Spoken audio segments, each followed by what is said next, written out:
Hi everyone, my name is Bianca Stubler, and I'm just going to give you an update on my progress on Module 1.1 and 1.2. I chose my location to be in Austin, Texas, where I'm currently living, just because the east side of Austin struggles with the urban inequality, gentrification, spatial segregation, and a lost community. And so this is just kind of an overview of what we're kind of looking at in the downtown area. It is literally just right outside of downtown Austin.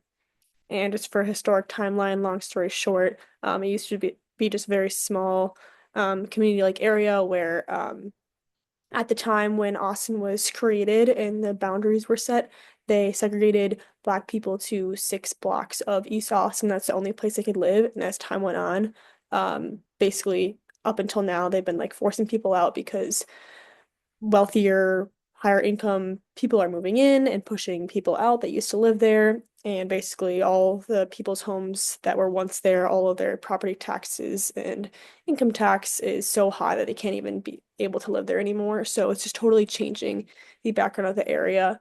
Just this page is explaining like what the sales price of a home was back then versus now. And as you can see in the picture on the top, the left house versus the right house, just like totally, demolishing old homes and creating these super modern $1 million homes that only very wealthy people can afford. It's just kind of showing the gentrification and displacement in the area.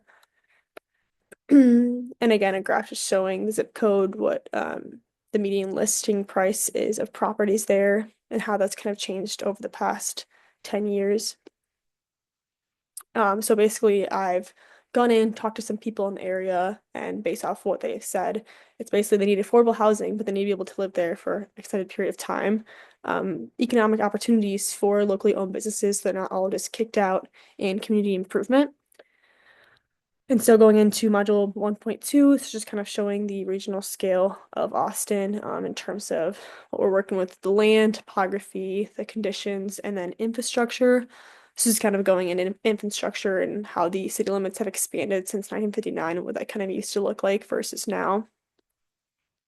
This is just showing in terms of zooming a little more on a district scale where downtown is versus the east side, and then that historic 6 square that I was talking about earlier of those 6 blocks that that community was pushed to.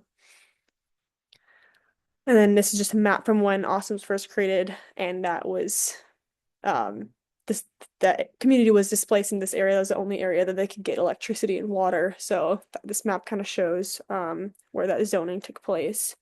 And then looking more into 6 squares, showing the current historical buildings and structures that still exist, and kind of where they're located in the area. And these are just pictures of those places so you can get a better understanding of what they look like. And then zooming a little more local site context. So I looked at two different sites, site one and site two. This is kind of just showing the areas around, so residential, commercial areas, and then where the sites are. So these are located on like the main streets around a lot of the other historical sites that you saw previously. So looking into site one, it is located just behind Victory Grill, which is one of the historical sites that still exists. It was a place where basically the whole live music city capital of the world in Austin came to be on 11th Street, and that is located just behind the site. And then this is the open site. It's just a whole grass area. Um, I think it's a very viable option just because it is vacant. It could be, built up and match the community around. And the whole idea is to kind of create an indoor-outdoor community for weekly markets, housing units for artists to stay in when they're in town, maybe like an Airbnb style, and then a local gathering place for community events, and that can change from time to time. And then having all those profits go back to the historic community to try to keep the integrity of the community and not continue to build it out of reach. And then for site two, this is located right next to the house of an individual that I spoke with when I was looking at different sites. Basically said this is just an open lot. It has been. He's been trying to hold on to his house for as long as he can. It's been in the family for many years, and it's just getting way too expensive to live there, basically. So he thought that any help to keep his family and other families in the area would be great help. So the similar idea here, and it is located in a more residential part of the neighborhood. And then this is just kind of showing again what we're looking at, what's around the areas. And so takeaways and linkages in the next module, it's just that East Austin struggles with this inequality and gentrification.